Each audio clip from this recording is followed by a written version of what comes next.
Fala pessoal, beleza? Todo mundo preparado aí para analisar os dados da recuperação em V no Brasil? Então a gente vai observar aí que o Brasil de fato com o Bolsonaro melhorou bastante, inclusive no ano de 2020 e saiu uma recuperação no início de 2021. Só não se recuperou porque os governadores resolveram fazer um lockdown muito agressivo, né, que colocou o Brasil inclusive nos melhores índices da Covid-19, só que obviamente piorou um pouco os resultados econômicos, né? Então vamos ao que interessa, vamos tentar desmentir essa falácia absurda que é proferida por vários que não fazem a menor ideia de como se calcula nem mesmo um PIB, né? Não sabe nem o que é a módica do produto, renda ou dispêndio. Então é o seguinte, analisando os dados aqui, o que a gente percebe, né? A gente percebe que houve um empobrecimento muito grande na questão da empregabilidade. Então o índice de emprego é o principal indicador em qualquer governo. Então não à toa o governo do PT tinha muito êxito, principalmente antes da crise de 2015, porque ele manteve o índice de desemprego na casa dos 8%. E mesmo assim, muitos tinham uma dificuldade muito grande em ingressar no mercado de trabalho, principalmente os mais jovens. Havia e ainda há uma desigualdade muito grande no acesso ao primeiro emprego, também uma questão de renda, uma questão de cor. Então existe uma desigualdade nesse mercado. Então no mercado ali que estava com problema,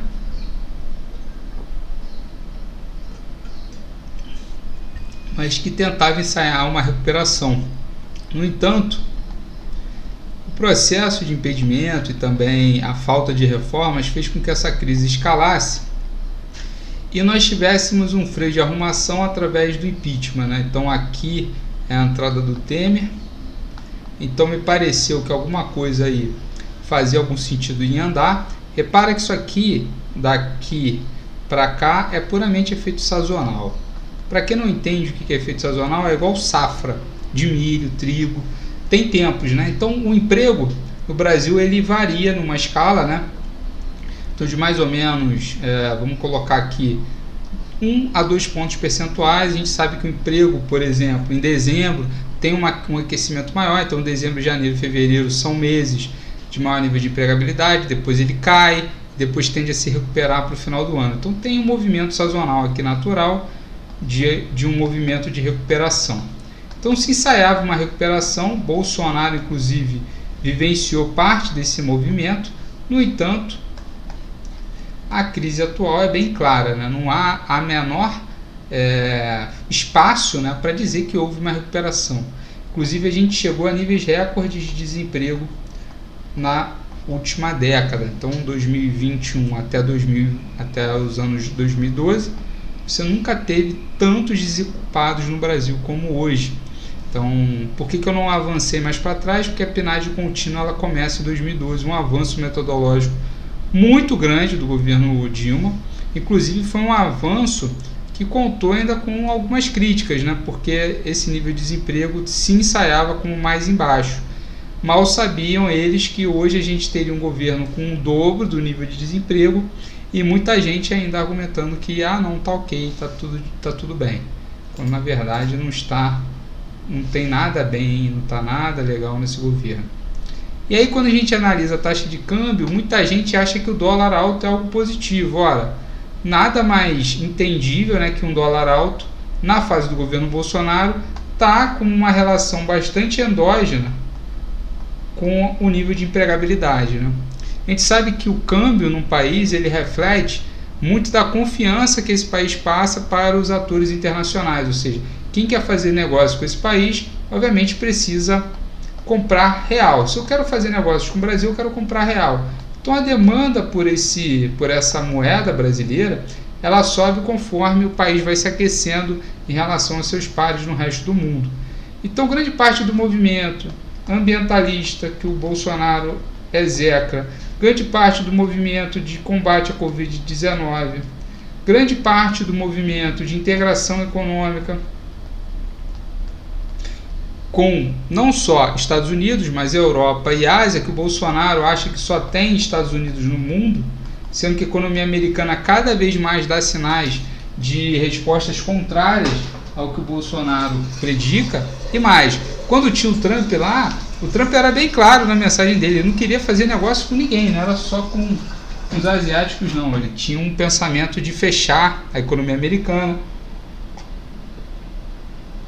de fazer um nacionalismo ali, meio que pensando em trazer os empregos e as indústrias de volta para os Estados Unidos, sendo que ele não foi exitoso, inclusive perdeu aí na corrida presidencial. Então Bolsonaro ele despreza todas essas agendas aqui, ó, que seriam favoráveis para uma redução do câmbio. E são agendas que a gente pode pensar que está longe de economia, mas não, elas estão bem integradas. Economia ambiental, economia da saúde, economia das relações internacionais, ou economia tanto de comércio quanto de acordos comerciais. Então tudo isso aqui afeta muito o dólar, então a gente chegou a um novo patamar, recorde mais uma vez de desvalorização cambial, e ninguém discute, como que essa atual economia é completamente fracassada. E ao mesmo tempo, isso é um bom indicativo de como que o dólar alto não é sinal de porra nenhuma. Durante a gestão da Dilma e da gestão do Temer, absorvemos recordes na balança comercial no Brasil.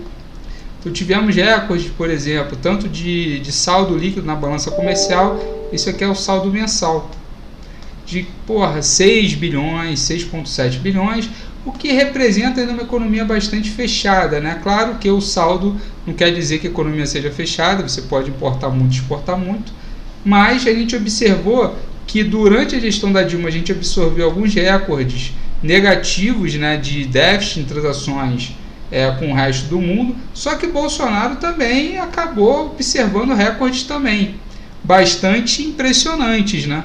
E se a gente ver o freio de arrumação que foi feito durante a gestão do Temer, Bolsonaro, sem sombra de dúvidas, acumula um déficit em balança comercial com o resto do mundo, ou seja, de exportações menos importações, bastante interessante, sendo que Bolsonaro trabalha com um dólar real, um câmbio real-dólar muito mais favorável para as exportações do que era o câmbio da Dilma. Então isso aqui explica grande parte de como esse governo não faz a menor ideia para onde está caminhando.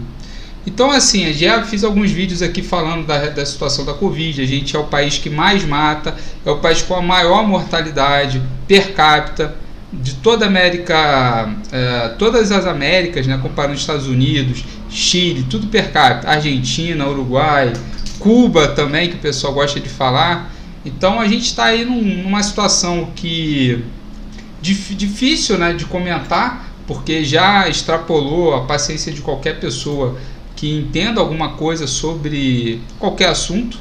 Haja vista que o governo quer dar pitacos na saúde, em segurança, quer colocar mais armas na mão da população e tudo mais, achando que armas serão algo vantajoso, arma para a economia, arma para a Covid, arma para a educação. Então infelizmente temos aí uma situação que, no meu ver, precisa ser cessada. A gente chega talvez no cenário mais nefasto observado na história hoje no Brasil. Hoje é o pior momento na história para ser um brasileiro. Um grande abraço e fica esse meu relato aí.